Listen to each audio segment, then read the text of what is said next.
But the fact that this person, that Noah did that, like went and posted a private conversation between me and him, is so unbelievably like socially unaware and whack.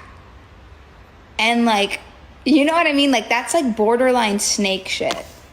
Like that's like weasel shit. And like, I'm not saying that encapsulates his entire personality. Like Noah is not like the definition. Like I wouldn't imagine he is. Maybe he is.